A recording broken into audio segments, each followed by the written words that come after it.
And ఇంకొక information అండి, సంధ్య గారు ఇప్పుడే చెప్తున్నారనమాట. ఎందుకిది అనంటే చెప్పండి. చెప్పండి. ఫోన్ థెఫ్ట్ లేకుండా అవును. ఇది యూజ్ బావుంది అవుతది అని. యాక్చువల్లీ.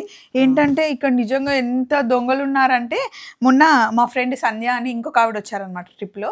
జస్ట్ ఇట్లా వాష్‌రూమ్‌కెళ్ళి గాగుల్స్ తీసి పక్కన పెట్టేసి, ఫేస్ వాష్ చేసి పైకి లెగిసేసరికి లేదు. అండ్ వస్తున్నారు, జస్ట్ హలో అని హగ్ చేస్తున్నారు. మూసిన థెఫ్ట్ జిప్పులు మూసినట్టే ఉంటున్నాయి. లోపలవన్నీ తీసుకెళ్ళిపోతాయి. తీసుకెళ్ళిపోతున్నారు. అండ్ ఐఫోన్స్ కనిపిస్తే ఇవ్వట్లేదు. ఇంకా ఎక్కువ థెఫ్ట్ అవుతుందండి. ఆండ్రాయిడ్ ఫోన్స్ అయితే రిటర్న్ ఇచ్చేస్తున్నారంట వాళ్ళు. సో, చాలా జాగ్రత్తగుండాలి. అండ్ మనతో పాటు పాస్‌పోర్ట్స్ మటికి క్యారీ చేయకుండా, సాఫ్ట్ కాపీ ఎలాగో ఉంటుంది కాబట్టి, మేము అన్ని క్యాబిన్ బ్యాగ్‌లో పాస్‌పోర్ట్స్ పెట్టుకుంటున్నాం. మనీ కూడా కొంచెం కొంచెం రోజు బయటకు తీసి అదే. యూజ్ చేస్తున్నామనమాట. అస్సలు ఇది చూస్తే చాలా బ్యూటిఫుల్‌గుంది అది ఇది అని చెప్పి మనం ఎంజాయ్ చేస్తూ ఉంటాం. కానీ వాళ్ళ పనిలో వాళ్ళుంటారు. అండ్ ఇంతకుముందు మేము హీట్ మ్యాట్స్ గురించి చెప్పాం గదా! పొరపాటున గూడా బాడీకి పెట్టుకోకండి ఎక్కడ గూడా. లోపల టీ షర్ట్ అన్నా, థర్మల్ అన్నా వేసుకొని పెట్టుకుంటే వాముంటది. లేకపోతే స్కిన్‌కి వేడి ఎక్కువ తగులుతుంది. జాగ్రత్త. ఇవన్నీ ట్రావెలింగ్ కోసం ఇచ్చే చిన్న టిప్స్ అనమాట. చలో మరి బాయ్.